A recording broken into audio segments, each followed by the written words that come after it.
का जो हमारा विश्लेषणात्मक सत्र चल रहा है उसका कौन सा क्रमांक है? 20वां। आज की जो 5 प्रश्न हमें प्राइड के द्वारा मिले हैं वो इस प्रकार है, सुनो समझो ध्यान से सुनोगे, बको ध्यान बगुले का जैसा ध्यान, तो निश्चित रूप से पांचों अभी यही कंटेस्ट हो जाएंगे। बनी थी वो 2003 में, पहली महिला मुख्यमंत्री श्रीमती वसुंधरा राजे। ध्यान रखना।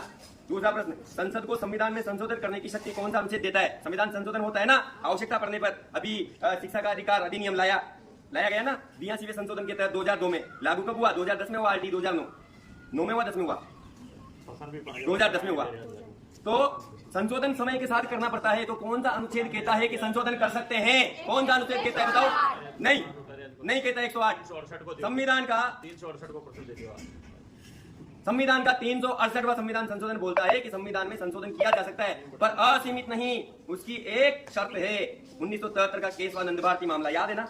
क्या कहा था? कौन सा सिद्धांत दिया था उस मामले में सुप्रीम कोर्ट ने कि संविधान संशोधन किया जा सकता है, पर संविधान का जो मूल सिद्धांत है वो बदलना नहीं चाहिए। उसके दायरे में रख करके संविधान संशोधन किया जा सकता है। अगला प्रश्न, संसद के 2 सत्रों के बीच अधिकतम कितना अंतर हो सकता है? अब समझो पहले, संसद के सत्र चलते हैं, अभी अखबार में पढ़ते हैं, संसद का मानसून सत्र चल रहा है भाई, मानसून सत्र चल रहा है भाई। यानी कि संसद में कार्रवाई होती है साल में वैसे परंपरागत रूप से 3 बार। एक तो बजट सत्र चलता है जो जनवरी फरवरी में चलता है, उसके बाद मानसून सत्र चलता है। कब चलता है? वो अभी अगस्त में। और उसके बाद शीतकालीन सत्र चलता है जो नवंबर के लगभग चलता है। इनका नाम संविधान ने नहीं दिया। ये बजट पारित होता है अपना फरवरी में, इसलिए बजट सत्र।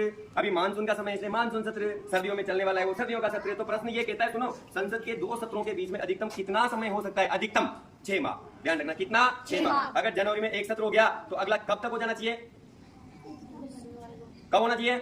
जून में हो जाना चाहिए, उससे पहले हो जाना चाहिए। 6 माह से ज्यादा अंतर नहीं होना चाहिए। सत्र कितने भी हो सकते हैं, इसकी सीमा भी नहीं है, इसकी सीमा निर्धारित नहीं है। और ये अनुच्छेद 85 में इसका उल्लेख किया गया, ये भी ध्यान रखना। भारत में वर्तमान में कितने राष्ट्रीय दल हैं? अच्छा, तुमने देखा होगा जब वोट पड़ते हैं तो बातें होती है ना, अरे बीजेपी को, अरे कांग्रेस को, अरे आम आदमी पार्टी को। तो ये है ना, ये बीजेपी, कांग्रेस, आम आदमी पार्टी, ये चुनावी दल है, ये राजनीतिक दल है। ये राजनीतिक दल कैसे बनते हैं भाई? तो इसके लिए निर्वाचन आयोग की कुछ शर्तें हैं, उन शर्तों के आधार पर ये दल बनते हैं।